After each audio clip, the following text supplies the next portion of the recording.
نام حضرت امام اعظم نعمان است. حضرت میگه در همسایگیش یک شخصیت یهودی زندگی میکرد.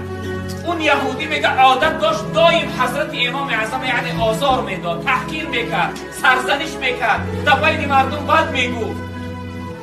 روزی میگه این یهودی از خانش بیرون شد، میگه آمد به خاطر حضرت ناراحت کردن، به خاطر حضرت تحقیر کردن، آمد میگه در دروازه حضرت امام اعظم زد، در دروازه زد.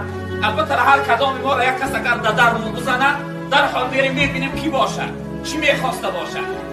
وقتی در دروازه حضرت امام اعظم میگه این یهودی زد، حضرت میگه آمد در کشاد، دید که همسایه یهودیش. فرما همسایه چی میگفتی؟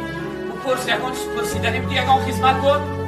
میگه این یهودی بود من تو را نمیگم. در درش زد میگه تو را نمیگم، تو در من در کار است، من با دیگه کس کار دارم.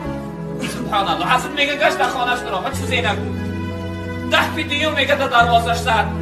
10 فی دیوم حضرت امام اعظم برآمد گفت چیزی میگفتی برادر؟ نه من تو را نمیگم، من تو کار ندارم گفت. دوباره حضرت میگه در خانهش درآمد. 10 فی سیوم زد. در این حالتی درنگ برنگی که در دروازش میزد، میگم مردم در نزد دروازه حضرت امام اعظم جمع زدن. این بدبخت چقدر حضرت غم میداده باشه، ناراحت میکرده باشه. مردم همه جمع زدن. حضرت میگه از در بیرون شد. 10 فی سیوم وقتی بیرون شد چیزی میگفتی؟ و البته را سوال دارم، میخوام که سوالامو جواب بدم. حضرت اگر بدانم جواب بگم. سوال چی است؟ دو سوال دارم. یکم سوالم همین است که نجاست چی مزه داره؟ نجاست انسان، نجاست غریزه قوس، نجاست انسان حاجت میروه، همون چیزا پرسید ای امام مسلمان ها، ای نعمان گفت نجاست چی مزه داره؟ از امام اعظم گفت که نجاست وقتی انسان کودک باشه گفت ترش است، وقتی کلان شود تلخ می شود. بگه این شخصیت گفت که تو نجاست خوردن که مزهش میدانی. یهودی گفت از امام اعظم من نجاست نخوردم، از تاریخ ها و از کتاب ها خواندم که چنین مزه داره. گفت بگذار این جواب تا قبول کردم. گفت دویم سوال دارم. گفت دویم سوال چی هست؟ گفت دویم سوالم همین است که همین همسایه ها و مردم میگن که مادر داری، مادر بسیار وظیفه است. از امام اعظم داد خدا. اون مادر تا میگن قامتی بلند داره، داد خدا. اون مادر تا میگن شکمش سفید است، داد خدا. اون مادر تا میگن موهای سیاهی دراز داره، داد خدا. برادر عزیز سوال اگر از ما پسند جواب نگفته باشه، آیا طاقت صبرش داری یا نداری؟ در تمام سوالش میگه حضرت امام اعظم داد خدا. در آخر این یهودی چی گفت؟ وقتی که مادر اینقدر وظیفه باشه، اینقدر حسن و خوبی داشته باشه، مادر تا به من نمیتی؟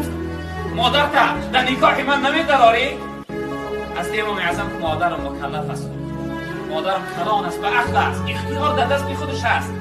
میپرسم اگر بخواهد او میتی مادر من، اگر مادر راضی باشه بگذار بتونه میتی باشه. حضرت امام اعظم میگه از دروازه جانبی خانه در آمدن، کله این کافر میگه سر این کافر از گردنش جدا شد و پرید، میگه دور پرید. میگه یکان شخصیتی نبود که مثلا گردنی را از سرش شمشیر خطی بزنه پرانه. سر این یهودی میگه از تنش جدا شد و پرید. مردم فریاد کردن نه این نعمان امام اعظم بیرون شد، چی حادثه است، این چی واقعه است؟ حضرت میگه از دروازه بیرون شد، با سوی مردم گفت که این شمشیر صبر من بود که کله را از تنش جدا شد. این شمشیر صبر من بود. در این قدر سخنهای سخت، در این قدر گپهای قبیح بدی من صبر کردم، شمشیر صبر من کله را از تنش جدا کرد.